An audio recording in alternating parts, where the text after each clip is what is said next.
Kok lemes ya? Baru bangun tidur. Shalom. Nah, ya.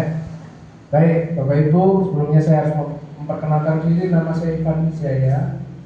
Sekarang saya adalah dosen di Sekolah Tinggi Teologi di Kota Malang. Hari ini puji Tuhan bisa berada di tempat ini. Juga puji Tuhan, bulan lalu, tepatnya Agustus, saya selesai S3, Bapak Ibu ya. Puji Tuhan. Ya, itu semua karena Tuhan. Saya kesini dengan mama saya yang pegang kamera. Gitu. Baik, itu saja mungkin perkenalan saya. Hari ini kita akan belajar satu hal yang penting ya. Kita akan buka ayat firman Tuhan di dalam Yakobus 1. Yakobus pasal 1 ayat 2 sampai 4.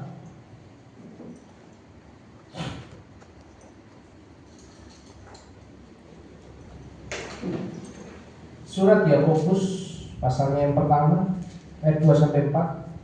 Kalau sudah menemukan, saya undang kita berdiri untuk baca firman Tuhan bersama-sama ya. Yakobus pasal 1 ayat 2 sampai 4. Kita akan baca 3 ayat ini bersama-sama. Yakobus pasal 1 ayat 2 sampai 4. Kita baca bersama-sama 2, 3. Saudara-saudaraku, anggaplah sebagai suatu kebahagiaan apabila kamu jatuh ke dalam berbagai-bagai pencobaan. Sebab kamu tahu bahwa ujian terhadap imanmu itu menghasilkan ketekunan. Dan biarkanlah ketekunan itu memperoleh buah yang matang, supaya kamu menjadi sempurna dan utuh dan tak kekurangan suatu apapun. Amin. Silakan duduk Bapak Ibu.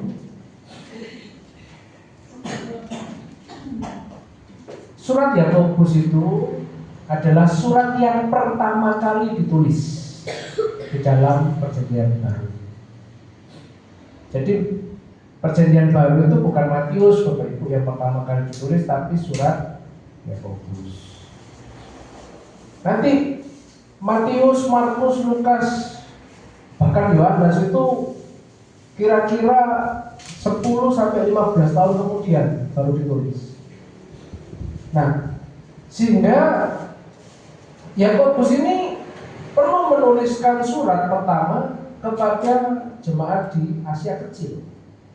Kalau kita lihat di ayat 1 itu ada Asia Kecil di situ. Ya. Kepada 12 suku di perantauan. Itu di Asia Kecil. Nah, Yakobus itu mengingatkan kita, ya, ini Yakobus ini bukan Rasul Yakobus, Bapak Ibu ya, karena Rasul Yakobus itu sudah meninggal dulu. Dia martir pertama ya di Yerusalem. Ini Yakobus ini saudaranya Tuhan Yesus yang nulis ini. Jadi ini bukan Rasul. Rasul Yakobus tidak ada tulisan. Dia sudah meninggal waktu di Yerusalem. Ada di Kisah Para Rasul. Nah, Yakobus ini ingin mengingatkan karena begitu beratnya kekristenan. Karena Kristen itu menyebar itu bukan lagi dari mulut ke mulut, Bapak Ibu. Begitu loteng Yerusalem dipenuhi Roh Kudus, 120 orang menerima Roh Kudus. Ya, karena Pentakosta itu kan pertama kali orang Kristen menerima Roh Kudus kan? Rasul itu menerima Roh Kudus.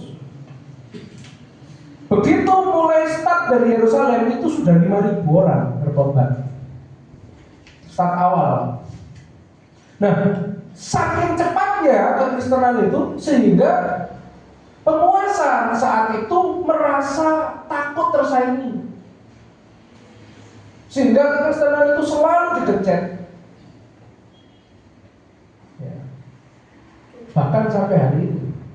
Bayangkan, Tuhan Yesus cuma khotbah pelayanan 3,5 tahun.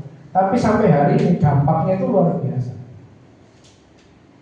Nah, kekristenan itu selalu digencet, Bapak Ibu. Selalu ditekan dari segala arah. Maka dari itu Yakobus, saudara Tuhan Yesus ini, saudara tiri ya, satu ibu beda ayah. Karena Tuhan Yesus kan tidak punya ayah, loh. Nah, jadi saudara ini. Yakobus ingin mengingatkan bahwa anggaplah suatu kebahagiaan. Apa ya kebahagiaan yang dimaksud?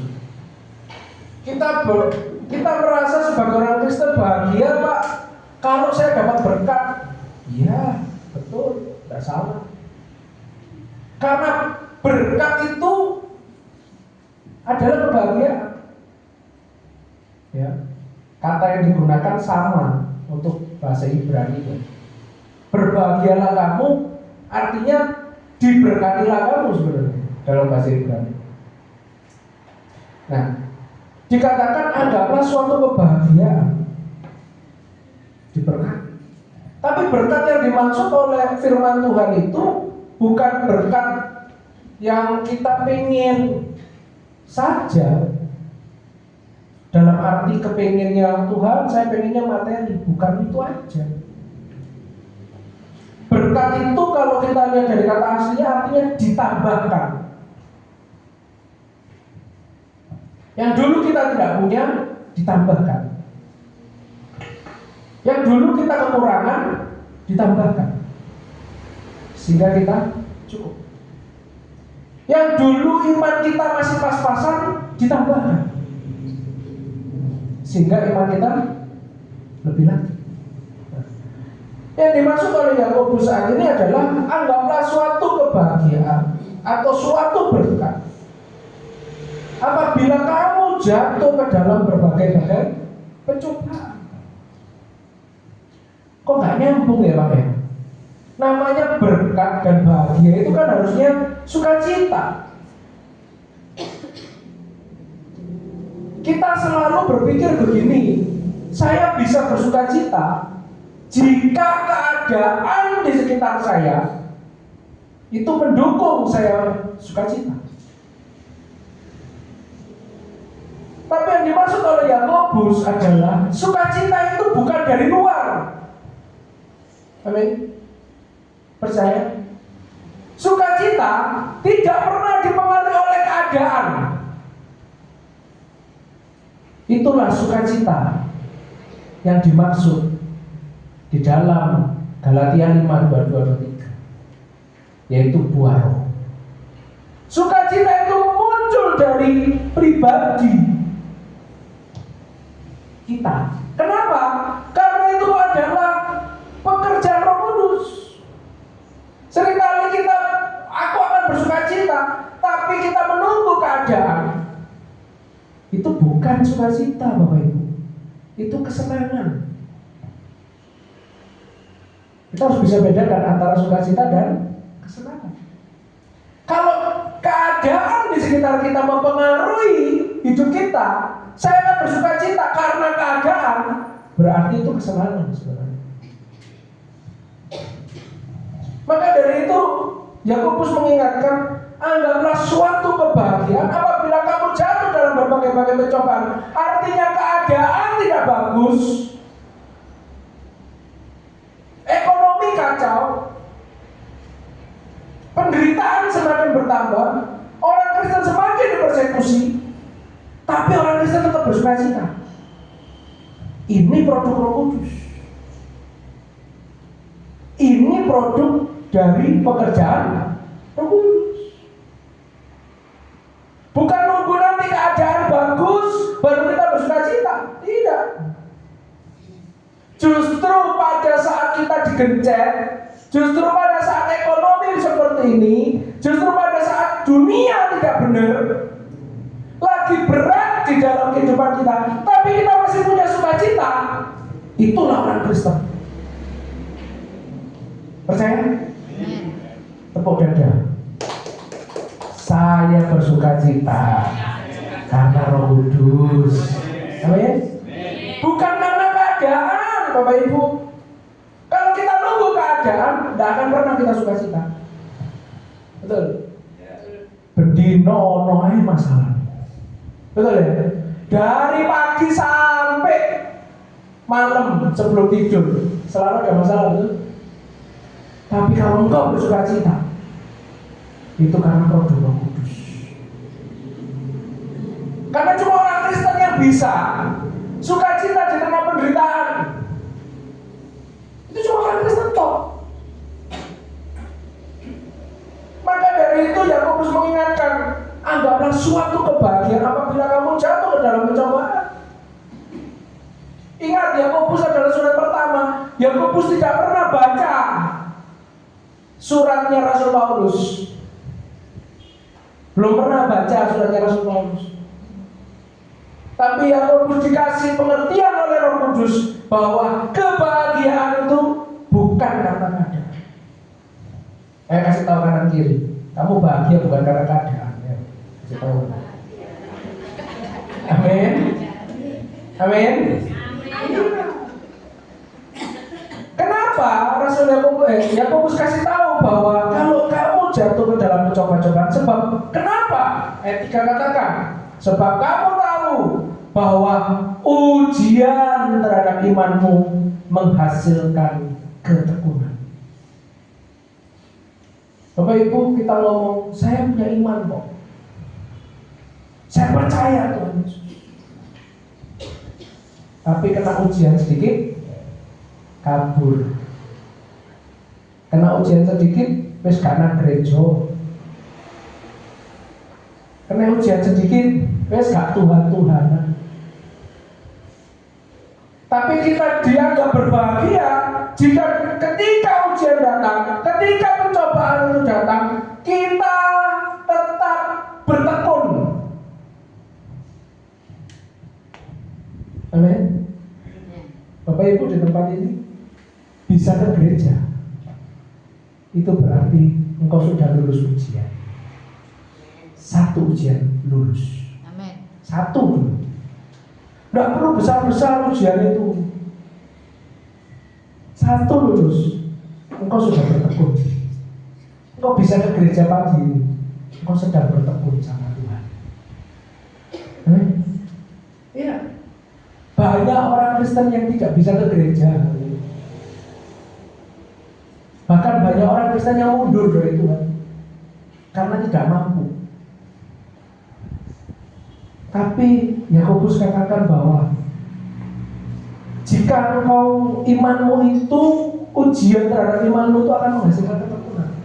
Setiap kali kita dapat ujian, kita menghasilkan ketekunan. Ketekunan-ketekunan ini yang Tuhan ingin lihat. Kenapa ketekunan itu penting? Ayat 4 katakan, ketekunan itu memperoleh buah yang matang, supaya apa? Ini yang paling penting. Makanya kamu menjadi apa? Sempurna dan utuh dan tak kekurangan suatu. Ini yang Tuhan inginkan sebenarnya. Ketika kita digencet, ketika kita ada masalah, ketika kita selalu melihat, waduh sepertinya dunia ini tidak baik dengan saya, dunia ini tidak adil buat saya. Oh, dunia tidak pernah adil.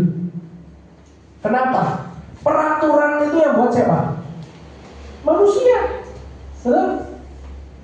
Betul? Makanya tidak pernah adil. Kenapa Pak? Karena peraturan manusia hari ini bisa benar, besok salah. Betul? Saya kasih contoh. Di Surabaya ada ibu-ibu, dia tuan rumah ya. Dia punya pembantu rumah tangga. Apa bahasa kerennya sekarang? ART, asisten rumah tangga, gitu ya. Dia bilang, dia marah sama ART-nya. Kamu ini setiap saya makan, tusuk gigi kok tidak pernah ada. Tahu tusuk gigi Bapak Ibu? Tahu ya? Tahu ya? Setiap makan, tusuk gigi tidak pernah ada. Marah nyonya yang rumahnya. RT-nya bilang, "Nya, mohon maaf, saya tidak pernah pakai tusuk gigi. Yang habisin tusuk gigi itu anaknya nyonya. Wah, tapi nyonyanya kan tidak mau kalah. betul ya? Kalau tuan rumah itu kan nggak mau kalah, betul? Gitu. Pokoknya kalau saya makan tusuk gigi harus ada. Kamu harus sediakan. Saking takutnya ayatnya bilang gini, ya selama saya ikut nyonya, baru 1 kali ya saya pakai tusuk gigi. Itu pun habis saya pakai, saya kembalikan kok yang ke tempat. Wih, nyonyanya marah saudara. Kamu dari desa mana? Pakai tusuk gigi kok dikembalikan. ART-nya dengan santai bilang gini, loh itu kan aturannya nyonya. Oh, tambah marah lagi saudara. Aturan mana? ART-nya dengan tenang bilang gini, nyonya masih ingat pertama kali saya kerja di sini? Nyonya bilang, semua barang di tempat ini boleh kamu pakai. Tapi ingat, habis pakai, kembalikan tempatnya. Ayo. Yang salah siapa? Halo? Nyonyanya yang salah? Enggak. Habis pakai harus dikembalikan supaya apa? Enggak hilang, betul ya? Iya. Siapa yang salah? ART nih. Enggak, habis pakai dikembalikan. Jadi nek bawa ke pengadilan siapa yang salah? Mosok gigi yang salah, kan enggak mungkin. Peraturan manusia itu hari ini bisa benar, besok bisa salah. Saudara, makanya tidak ada keadilan. Kita nggak usah cari keadilan di dunia ini. Nggak ada, saudara. Semua peraturan manusia. Saya kebetulan belajar hukum, saudara. Saya ngerti bagaimana hukum itu sebenarnya produk politik. Siapa yang berkuasa dia bikin hukum. Makanya nggak bisa ada keadilan gitu ya. Maka dari itu Yakobus mengingatkan bahwa ketekunan itu akan memperoleh buah yang matang supaya apa? Supaya kamu menjadi sempurna. Sempurna dalam arti kita tidak perlu menuntut keadilan. Sempurna dalam arti iman kita menjadi matang. Sempurna dalam arti ketekunan kita menjadi matang. Dan itu yang dicari, sehingga ada satu kelak utuh, bukan hanya sempurna, utuh dan tak kekurangan suatu hal. Saudara, saya punya cerita ya, ada ibu-ibu ke pengrajin perak. Waktu itu dia bertanya sama pengrajin perak, Pak, bagaimana cara memurnikan perak itu? Ya. Perak itu harus ditaruh ke dalam api. Jadi perak itu harus dipanaskan dalam suhu tertentu, ya. Dengan panas api yang luar biasa. Pertanyaan berikutnya dari ibu ini menarik. Ketika Bapak memanaskan perak tadi, di mana Bapak itu? Di mana? Nah, dijawab sama orang yang memurnikan perak tadi, saya nggak kemana-mana, Bu. Saya tetap ada di situ. Nah, pertanyaan berikutnya, kapan tahu bahwa perak itu murni? Perak itu ternyata kalau murni adalah ketika dilihat itu bisa bercermin. Jadi sang pengrajin perak itu bisa melihat dirinya sendiri. Nah, ternyata ini sangat konsisten dengan apa yang firman Tuhan katakan sebenarnya. Ketika terjadi pencobaan, saya mau ngomong ini, Tuhan lagi dekat dengan kau. Ada ayatnya. Mari kita buka dulu ya. Di dalam Lukas 3 ayat 2.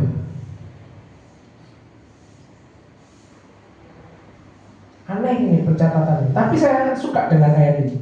Perhatikan Lukas 3 ayat 2. Bisa satu orang baca yang keras.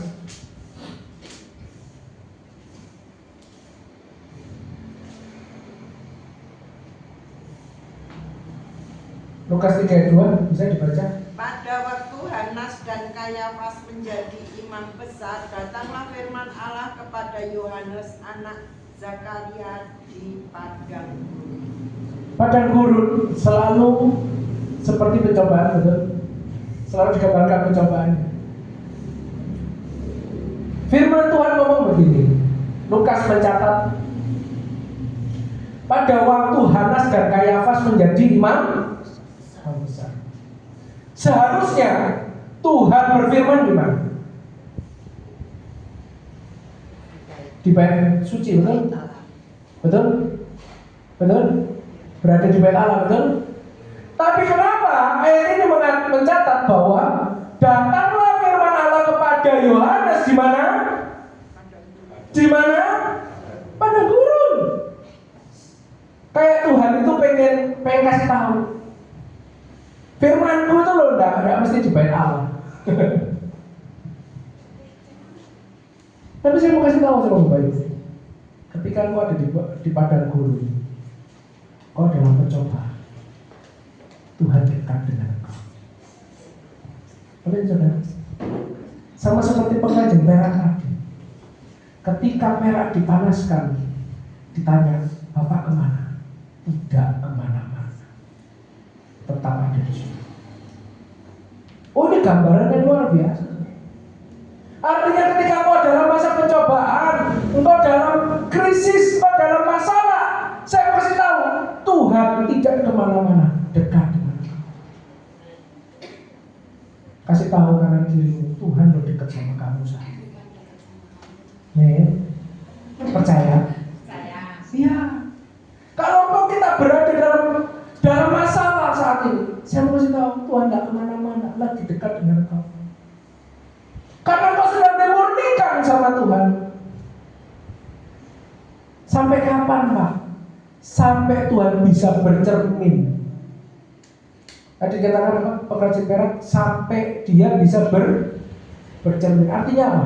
Sampai kemuliaan Tuhan terlihat dalam hidup. Saudaraku, kadang kita berpikir, wah enak ya orang-orang yang tidak dalam pencobaan. Perhatikan saudara, orang-orang yang tidak dalam pencobaan itu, Tuhan jauh sama mereka. Meskipun dia ada di bait Allah. Tadi Kayafas dengan Hanas ada di bait Allah, betul? Firman Tuhan kok gak datang di bait Allah, malah firman Tuhan datang di padang gurun. Kok aneh firman Tuhan itu? Ya itulah Tuhan kita. Semakin kita diproses, Tuhan itu lagi dekat sama kita. Dia tidak kemana-mana, tidak kemana-mana. Jadi kita nggak usah takut, Bapak Ibu. Ketika kita berada dalam padang gurun, justru suara Tuhan lebih keras di situ. Ada hak istimewa orang-orang yang dalam masa pencobaan. Apa itu? Engkau berada di barisan orang terpentingnya Tuhan. Kenapa begitu penting? Karena dia tidak kemana-mana. Dia dekat dengan engkau. Dia sangat dekat dengan engkau. Dan yang paling penting, ketika engkau dalam masa pencobaan, suara Tuhan terdengar jelas. Makanya saudara, ini tidak tahu, sepertinya survei saya benar, harusnya sih berlaku untuk gereja ini. Biasanya orang kalau ada masalah, ya itu dapat dilihat dari gereja. Kok bisa Pak ya? Dilihat waktu doa. Kalau jam doa, sing teko jemaate akeh, mesti masalah kabeh. Benar apa benar? Semoga survei saya masih benar di sini. Tapi jam doa, waktunya ibadah doa sedikit. Wah, itu berarti kode enak ini, mulai diberkati Tuhan, ulang tahun. Saudara perhatikan, di padang gurun suara Tuhan terdengar jelas. Pencobaan datang supaya Tuhan mau ngomong sama kita. Kadang kita nggak punya waktu sama Tuhan, maka Tuhan mau cari itu supaya Tuhan mau ngomong sama kita. Makanya biasanya orang kalau sudah dalam masalah, doanya kenceng, baca firmannya mesti kenceng. Pasti itu. Itu sudah survei membuktikan. Betul ya, sama ya. Di gereja ini sama ya Pak ya? Bu sama ya? Oh sama. Puji Tuhan, berarti sama. Biasanya satu Alkitab itu bisa 1 tahun. Kalau dalam masalah, satu Alkitab 1 bulan selesai. Luar biasa. Tuhan itu pengen kasih tahu gini loh. Nak, kamu tak kasih pencobaan karena kamu itu ada di hatiku. Aku pengen lebih dekat sama kamu. Supaya apa? Supaya kamu bisa tenang, firmanku bisa kamu dengar. Saudara, ini penting. Kenapa firman ini penting? Karena firman itu yang akan mengubah kenyataan. Kenyataan boleh apa kata manusia? Kata manusia efisiensi lah. Kata manusia terjadi krisis lah. Tapi kenyataan tunduk sama firman Tuhan. Percaya? Kenyataan apapun tunduk sama firman Tuhan. Anda percaya? Percaya? Kalau percaya kasih tahu kanan kiri. Kenyataan itu tunduk sama firman Tuhan. Amin. Saya kasih contoh saudara. Matius 4 ayat yang ke-1, perhatikan. Matius 4 ayat yang ke-1. Saya baca ya. Maka Yesus dibawa oleh Roh kemana? Padang gurun untuk dicobai iblis. 4. Ketika Tuhan Yesus dikatakan seperti ini, engkau kan mana manusia, ubahlah batu ini menjadi roti. Secara manusia kelaparan, bisa punya kuasa untuk mengubah batu menjadi roti. Tapi Yesus katakan seperti ini, Matius 4 ayat 4. Tetapi Yesus menjawab, ada tertulis, manusia itu bukan dari roti saja, tetapi dari setiap firman yang keluar dari mulut Allah. Lalu Tuhan Yesus dibawa ke bumbungan tinggi Bait Allah, disuruh untuk terjun. Lalu dikatakan, kamu nanti akan dipopong di bahasa Jawanya ditampani sama malaikat. Tapi ayat 7 katakan Yesus berkata kepadanya, ada pula tertulis. Saya nggak baca terus ya. Ayat 10 katakan juga, maka berkatalah Yesus kepadanya, nyala iblis sebab ada tertulis. Ya saya mau kasih tahu begini. Tuhan Yesus katakan sebab ada tertulis. Kenyataan boleh kita lihat, tapi ada tertulis. Ada firman Allah. Beberapa hari lalu saya mendoakan orang yang sakit. Saudara, Pak, menurut dokter diagnosanya A, B, C, D, E, F, G. Banyak. Dia bilang, ini katanya dokter kanker, tapi jinak, ada yang jinak, ada yang ganas. Saya cuma bilang, firman Tuhan katakan begini, oleh bilur-bilurnya kau menjadi sembuh. Kenyataan memang terlihat seperti itu, tapi firman Allah itu di atas kenyataan. Jadi saya bilang, saya bangkitkan dulu imannya, ayo percaya, pasti sembuh. Soalnya ada tertulis seperti itu. Demikian juga saya tidak tahu masalah Bapak Ibu. Apapun masalah, kenyataan boleh kita lihat seperti itu. Tapi engkau harus katakan, firman Tuhan mengatakan seperti itu. Kita nggak usah takut dengan kenyataan. Oh iya, betul, kenyataan dokter Tuhan kasih kehebatan, hikmat ya untuk mendiagnosa penyakit. Tapi kenyataan tunduk pada firman Allah. Tuhan Yesus tinggal ngomong, diam tenanglah, badai pun reda. Betul? Tuhan Yesus ngomong sama orang yang sakit lumpuh 38 tahun. Ada ya? Cerita di Alkitab. Tuhan Yesus bilang apa? Bangun, angkat tilangmu dan berjalanlah. Jalan. Kenapa? Karena kenyataan itu selalu tunduk sama firman. Ini kalau kita pahami Bapak Ibu, maka kita nggak akan takut kemanapun kita berangkat. Ya, kita tidak akan takut.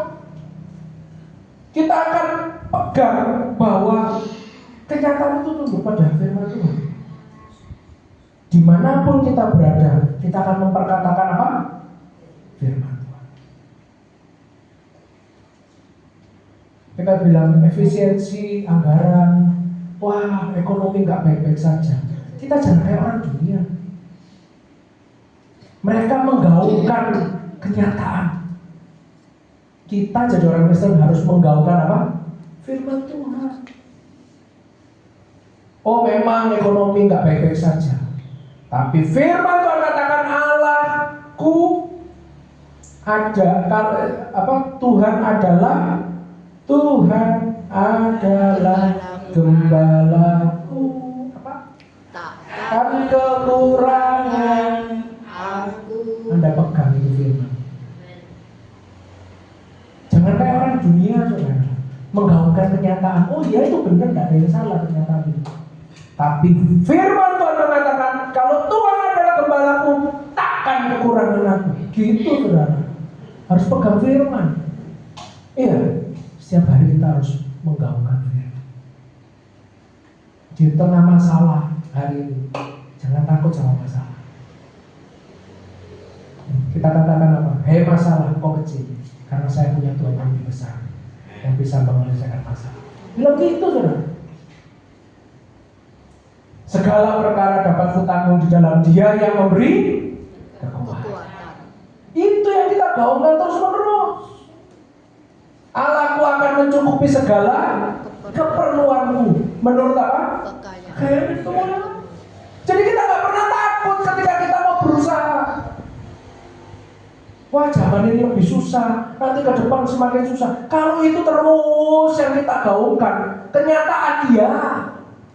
Tapi ingat, kenyataan pasti tunduk sama firman Tuhan. Di situ iman kita akan timbul. Tadi firman Tuhan katakan iman akan menghasilkan ketekunan. Dan ketekunan jika berbuah matang akan menghasilkan kesempurnaan. Amin. Untuk kebenaran firman Tuhan kita ada satu pujian. Aku